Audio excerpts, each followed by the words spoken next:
Bonjour à tous, mon nom c'est Dorian et je veux vous partager mon témoignage. En gros, je suis né dans une famille chrétienne. Presque tous les jours de la semaine, j'étais à l'église. Tous les dimanches, j'étais à l'église. Donc bon, je pensais que c'était assez pour avoir la vie éternelle. Quand je me rappelais que j'étais chrétien, je priais 5 minutes avant de dormir et puis voilà. J'ai commencé très tôt, à 13 ans, j'ai commencé les filles, l'alcool et tout, les boîtes de nuit, tout ce qui est vice et tout. Et je me suis baptisé en 2017, mais j'ai juste fait ça pour faire plaisir à mes parents.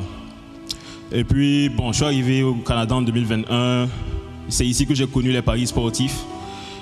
Et bon, je pariais tous les jours, tout ce qui est sport. À partir du moment où c'est un sport, je parie.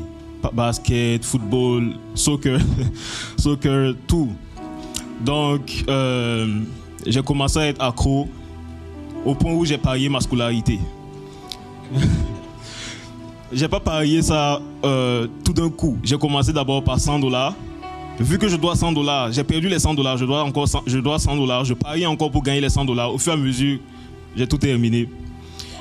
Et quand j'ai terminé, bon, quand j'ai fini de parier cette scolarité-là, ça m'a même pas touché au fait. J'ai voulu encore parier pour repayer encore cette scolarité-là, genre, au lieu de chercher du travail. Donc bon, j'ai un ami qui m'a invité à la retraite des jeunes de Montréal. Au début, je ne voulais pas aller parce que dans ma tête, c'était pour les jeunes qui parlaient en langue, qui étaient chauds. Donc bon, moi je me disais que c'est pas moi quoi. Donc je me disais que genre, j'ai ma vie d'impudique, j'ai ma vie de parieur. Voilà, genre laissez-moi en paix. Finalement, on m'a négocié et on a proposé de payer pour moi. Donc bon, je suis parti vu que c'était gratuit maintenant. Donc c'est là-bas que j'ai rencontré Jésus.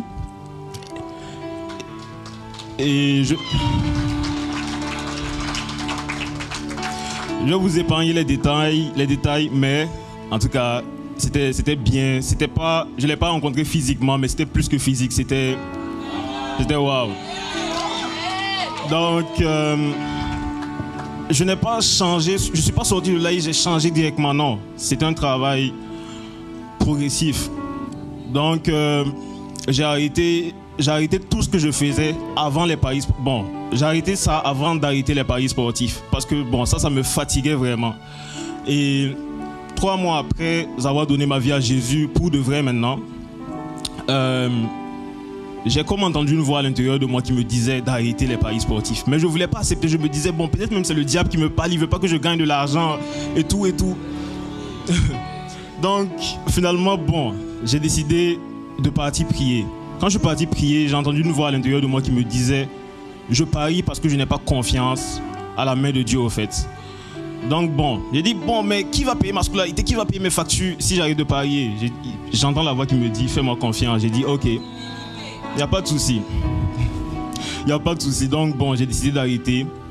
Et bon, c'était pas facile, mais je priais parce que de moi-même, je savais que je ne pouvais pas. Donc je priais. Et un jour comme ça, quand l'heure parce que c'était les 19h, chaque jour à 19h, il y a match de basket, donc j'étais assis. Un jour à 19h, j'ai pas parié. Le lendemain, j'ai pas parié. Et jusqu'à aujourd'hui, bon, voilà. Et c'était en 2023. Par la suite, j'ai dû dire la vérité à mes parents parce que je voulais pas construire une vie, ma nouvelle vie sur du mensonge. Donc j'ai dit la vérité. Le Seigneur a pourvu de mon côté, de leur côté. Et puis bon, j'ai payé la scolarité et tout. Je suis retourné à l'école. Et puis bon, j'ai vu quelque chose aussi. Et ça m'a permis de voir la main de Dieu parce que quand je suis retourné à l'école, j'ai vu que ma scolarité avait diminué considérablement. Genre ce que je payais d'habitude avait diminué. Pendant que pour les autres ça augmentait, pour moi ça diminuait.